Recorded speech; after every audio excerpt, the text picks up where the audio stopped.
Bendiciones, amados hermanos, que es un gusto poderles saludar y pedir que cada uno de ustedes se encuentre lleno de bendiciones. Bueno, pues como lo habíamos estado diciendo dentro de la iglesia y en la congregación, es necesario hacer estos videos que hablen de los fundamentos de nuestra fe. ¿Por qué es necesario? Porque en este tiempo la palabra fundamental, ¿verdad?, que pone esa doctrina, asienta esa doctrina en nuestras vidas para un crecimiento sano.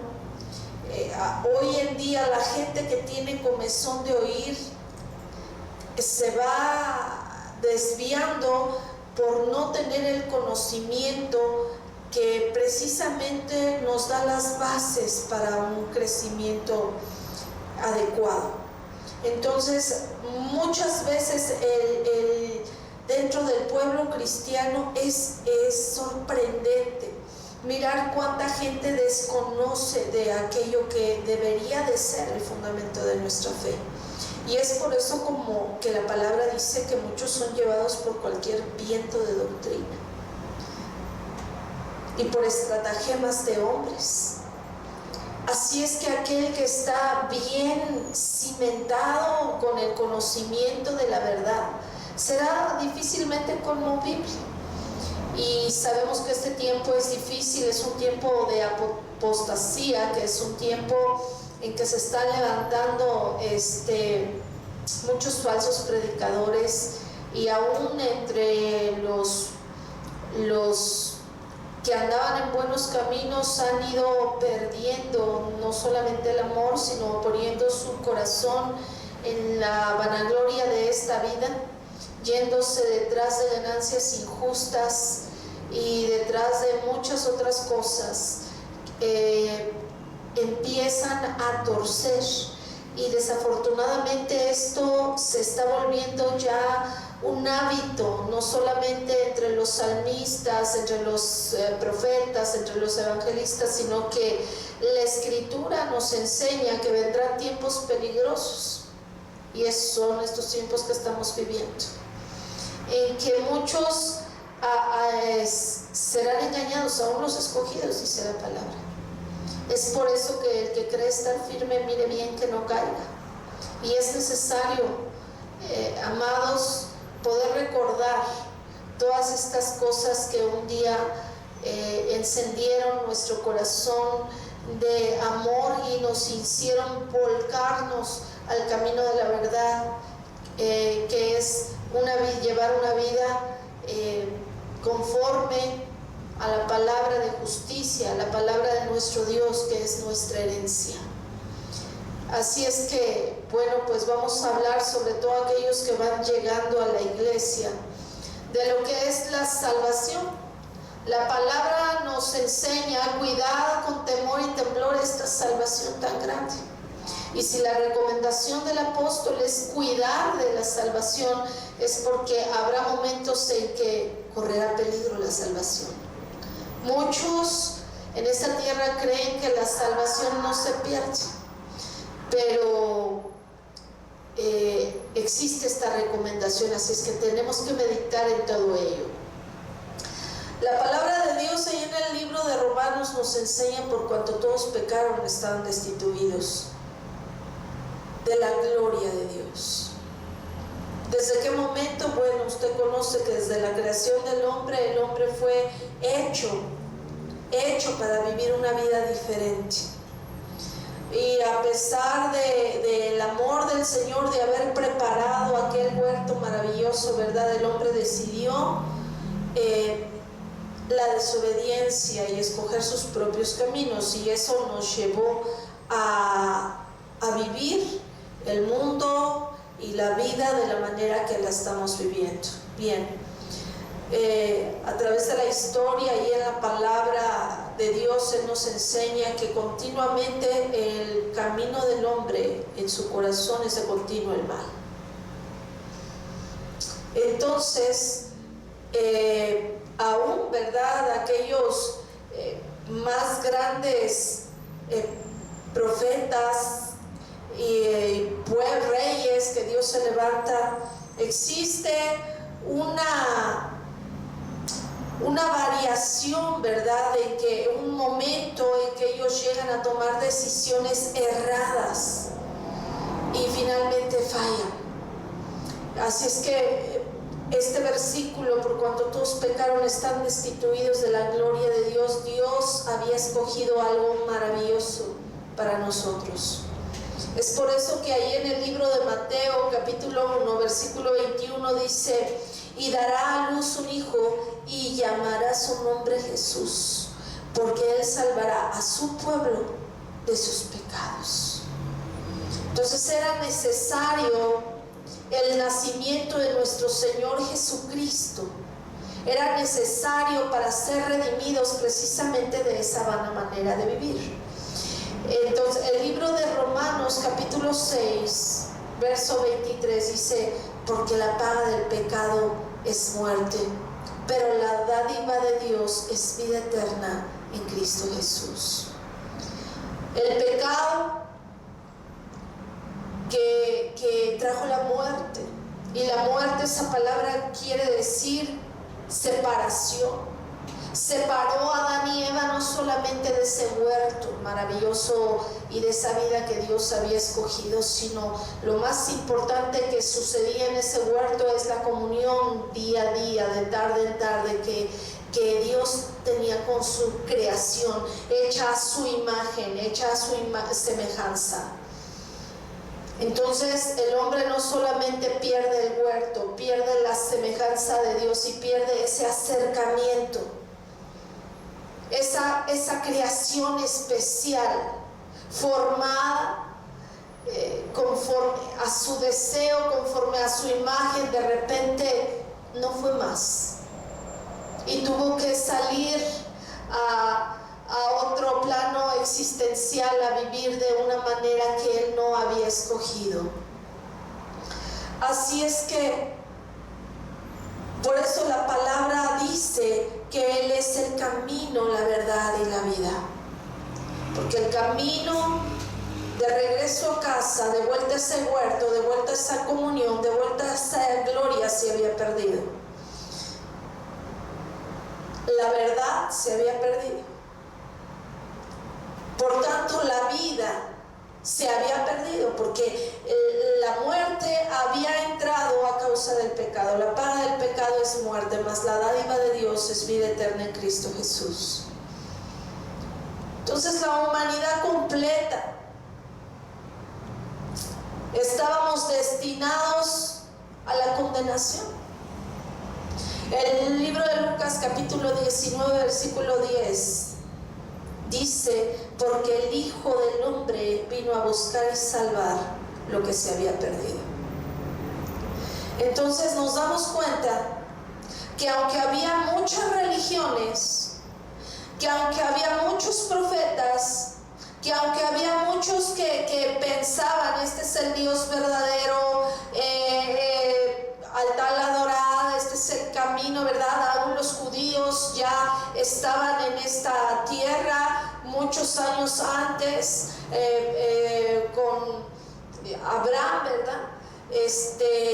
Se desvían a través de los años, van desviando y hacen de las enseñanzas, de esa herencia preciosa que el Señor había puesto en ellos para que fueran su pueblo escogido, se había perdido. Así es que no había religión que salvara, no había camino tampoco que hiciera volver a la creación gloriosa de Dios, a la gloria que Él había prometido. Por tanto, el Dios Todopoderoso decide ser Él mismo el camino. Y ya que no había hombre que había permanecido fiel, ya que no había institución que enseñara la verdad, Él tenía el Dios mismo, creador del universo, aquel que creó por la palabra de su boca. Era el único que tenía la pasión y el amor para venir a buscar lo que se había perdido. Y en el libro de Isaías capítulo 53 dice: ¿quién ha creído a nuestro anuncio? ¿Y sobre quién se ha manifestado el brazo de Jehová? subirá cual renuevo delante de él, y como la raíz en tierra seca. No hay parecer en él ni hermosura. Le veremos, pero más inatractivo, para que le deseemos. Despreciado y desechado entre los hombres, varón de dolores, experimentado en quebrantos, y como que escondimos de él el rostro, fue menospreciado y no le estimamos.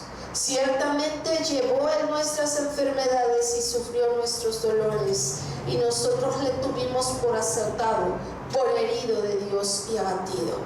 Mas el herido fue por nuestras rebeliones, molido por nuestros pecados. El castigo de nuestra paz fue sobre él, y por su llaga fuimos nosotros curados.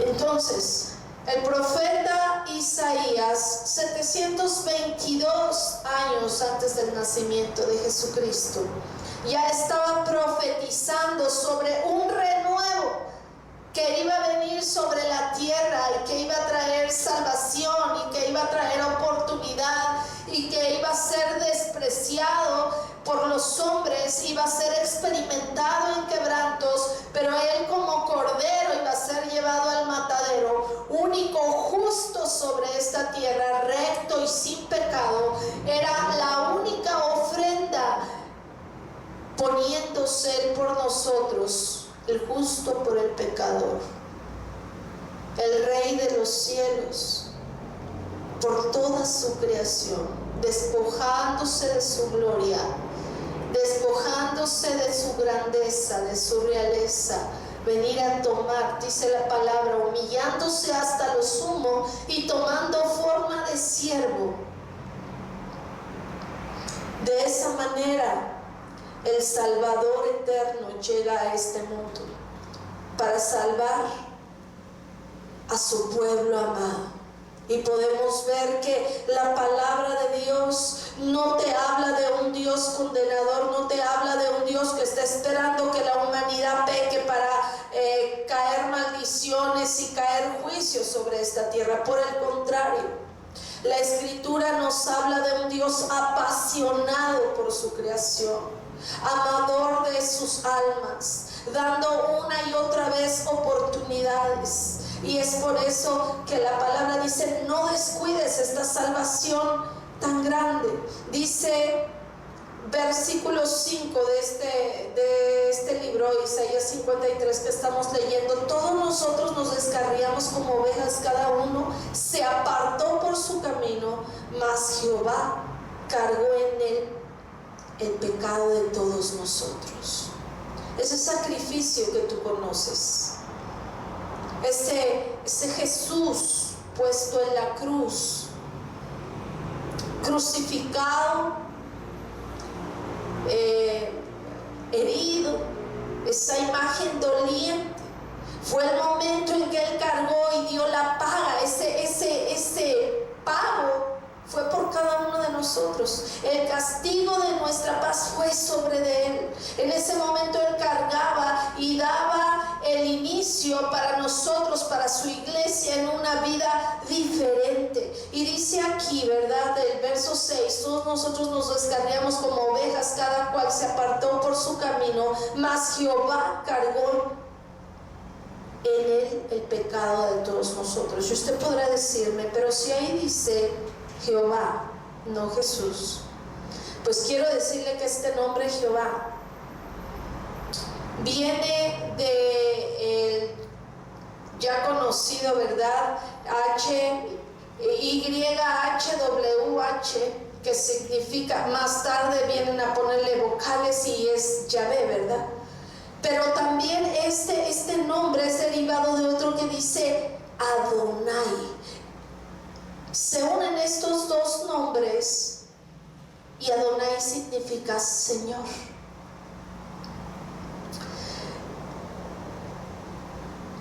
El verso 7 dice: angustiado él y afligido, no abrió su boca, como cordero fue llevado al matadero, y como ovejas delante de sus trasquiladores, enmudecido, no abrió su boca.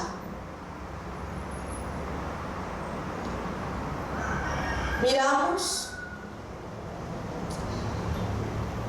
en el huerto de los olivos la lucha de nuestro Señor Jesucristo de la entrega de la voluntad. Los momentos tan difíciles que el Verbo hecho carne tenía que atravesar. Así es que Él dice los versos que acabamos de leer: experimentado en quebrantos. Usted, conocedor de la Biblia, sabe que todo esto fue para comprender lo que se sentía tener carne, para poder entender al hombre que pasa por tribulaciones, por angustias, por debilidades. Sin embargo, como cordero callado, ¿verdad?, fue al matadero, sabiendo que en ese momento era su victoria por nosotros sobre el dolor, sobre la muerte, sobre la enfermedad, sobre la opresión, sobre la inmoralidad, sobre la injusticia, sobre todo mal que aqueja a la humanidad. Ese momento era un momento glorioso en donde Él nos formaba el camino nuevamente para que pudiéramos llegar al trono de la gracia y la misericordia y recibir el oportuno socorro de nuestro Dios eterno. El libro de Juan, capítulo 1, versículo 12, dice: mas a todos los que le recibieron, a los que creen en su nombre, les dio la potestad de ser llamados hijos de Dios, ser hechos hijos de Dios. Así es que este es el inicio, cuando tú reconoces ese sacrificio, cuando tú sabes que esa sangre preciosa fue derramada por amor a ti. Y entonces conoces el amor de tu Dios y tu corazón se quebranta y tú vienes a sus pies y dices: Señor, yo quiero recibir sobre mi vida esa bendición que tú me has dado a través de tu muerte en esa cruz y tu resurrección. Porque quiero decirte que no solamente en la cruz fue la obra, sino en el poder que hubo. El vencer la muerte, el poder, el haber resucitado trajo gloria a nuestra vida.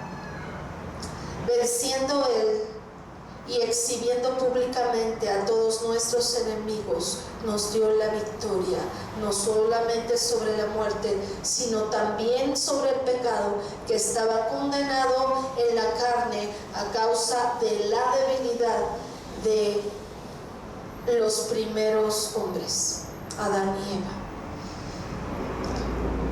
Eva. Entonces dice: mas a todos los que le recibieron, a los que creen en su nombre. ¿Cuál nombre? Jesús. Sí, Jesús significa Salvador. ¿Cuál nombre? Dice: les dio potestad de ser hechos hijos de Dios. Jesús, como le digo, amado, significa Salvador. Pero en el capítulo 53 de Isaías leemos que es Jehová y Adonai. Entonces, Jehová, Jesús es Dios. Jesús, a través de este nombre, ¿verdad?, podemos llegar al Padre, porque la Escritura dice: nadie puede llegar al Padre si no es por el Hijo, y viceversa, porque son uno. Yahvé, Adonai, el Señor. Así es que tenemos en ese nombre, que es sobre todo nombre, toda rodilla, dice la palabra, se doblará de lo que está en el cielo y en la tierra y debajo de la tierra. Así es que todo aquel que recibe este nombre, dice la palabra, su libro estará inscrito, su nombre estará inscrito en el libro de la vida. Y es por eso que en este tiempo que hace muchas religiones o muchas predicadores, falsos cristos, falsas doctrinas se están levantando, haciendo mercadería gracia y don de Dios, el regalo de Dios de la vida eterna, el regalo de Dios del reinicio de nuestras vidas, el regalo de Dios de poder hacer un borrón y cuenta nueva, llamados cada uno de nosotros para volver a casa, a ese lugar glorioso que Dios tiene preparado para cada uno de nosotros. Bien, pues, si algo no ha quedado claro, como bien lo dije al principio del video, esto es para ir aclarando y asentando las bases de nuestra doctrina. La doctrina, por supuesto, que está en la palabra del Señor, no tenemos ninguna otra, somos completamente escriturales, tratamos de apegarnos a la palabra del Señor, así es que buscamos que usted sea edificado en la verdad de Cristo en tiempos difíciles. Dios le bendiga.